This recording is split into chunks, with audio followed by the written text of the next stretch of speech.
used to put my whole life on hold, waiting till I would feel better. Well, spoiler, magic day didn't just arrive. Let's talk for a minute about the moment that I stopped waiting and started building the life that I wanted that worked with my chronic illness, not the chronic illness controlling everything. It didn't happen overnight. And honestly, I'm still trying to figure it out. But all I can do is take day by day, just like all you can do is take day by day. Here's the problem with waiting. Nothing changes. When I would just sit on the couch and just wait and hope that this would get better or push through it because I thought it was going to get better on its own, guess what? It didn't. And I used to tell myself things like this. I'm not tired. I'm going to go do what I want to do. I'm going to push through for my kids' sake because my chronic illness started when I still had kids living at home. And I was going to get up and I was going to do what I needed to do for them. And then I also told myself, just get up off your lazy butt and do it. Once you start doing something, you're going to start feeling better and you're going to start having energy. And yes, I usually started feeling better mentally, but physically I was just exhausted and worn out. I'm sure you can totally understand. And then one I used all the time. Well, when I feel normal again. When I feel right again, then I can do XYZ, whatever it is that I wanted to do. But what happened is I was just miserable because I was forcing myself to do things that actually made me feel worse. So now I'm feeling physically worse and emotionally worse, thinking, is this all that I have? Is this the rest of my life? Like, I'm too young to have to live this life the rest of my time. I was grieving. And I'm sure you go through grief. I'm not even sure. I know without a doubt that you go through grief. And we go through this kind of grief that's not, I lost my job or a loved one or my favorite animal. It's a grief of, I don't have the life that I used to have. And now I have to deal with this. And I don't want this. It's not fair. It sucks. All those kinds of thoughts. And then there's days that you're angry. And then there's days that you're crying your heart out. And then there's days that you're like, okay, I got this and I'm going to make it work and I'm untouchable. So then one day I had to just come to the conclusion, it's been 15 years and that this is it. This is what I have.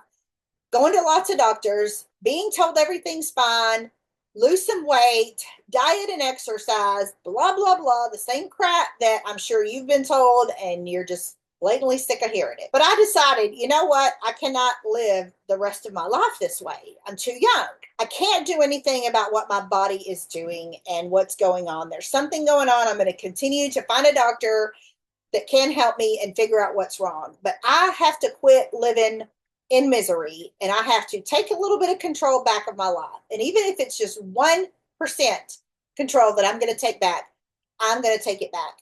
So if you haven't grabbed my 10-minute checklist to reset your flare days, links below, you need to grab it because that helps you start with that first 1% and feeling a little bit better. And sometimes it's just sitting with myself, feeling my body and saying, yep, this is it, but I'm going to make it through and I am loved.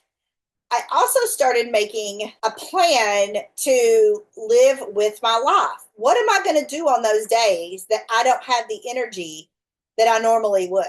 What will I do instead of sit in my misery? What can I do that is more positive action? I deal with a lot of fatigue and a lot of pain with my chronic illness, SIRS.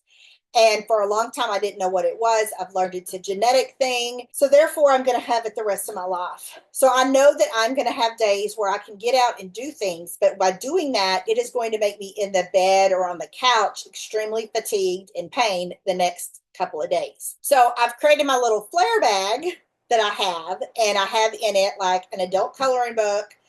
I have a book that I like to read, whatever book I'm reading at the time. I have like a card game so that I can play solitaire. I've got games on my phone I can play. I work on videos like this. I journal in my journal to try to keep myself positive. I'm working on some digital scrapbooks. So I upload my pictures to Shutterfly and then I can make scrapbooks out of that. So on days when I don't have the physical energy to do something, I have other things that I can do to still be productive and feel like I'm not drowning in misery, but things that can be done on those days that I'm not feeling so great. And I refined what success meant. So I can remember when my son was probably a teenager, he said, I want to be more successful than my sisters when we grow up. And I'm like, that's great. What is success to you? And he said, having lots of money. And I thought about that and I thought, what is success to me? And success to me was being happy. I'm not going to complain if a lot of money comes my way, but success to me was being happy. And that meant being happy in all aspects of my life. And so I had to redefine what is success and what is doing things and not changing from happiness because that's what it is. But it's also aligning with myself to have that happiness. And maybe my best life right now is where I'm working on a Shutterfly scrapbook for my family. So we have memories to look at for the rest of our lives. Because with my chronic illness, my SIRS, I have horrible brain fog. So if I don't take a picture of something, I'm not going to remember it most likely. What is your best life? What is success? And how does that align with where you're at right now in your life? And it's going to be different for everybody. I also plan based on how I feel now, not based on who I used to be.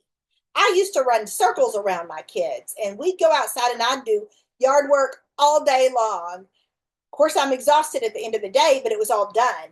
Now, maybe I can go weed eat this area of the flower bed, and that's all I can do today. And that's okay because I'll do a little bit tomorrow and I'll do a little bit tomorrow.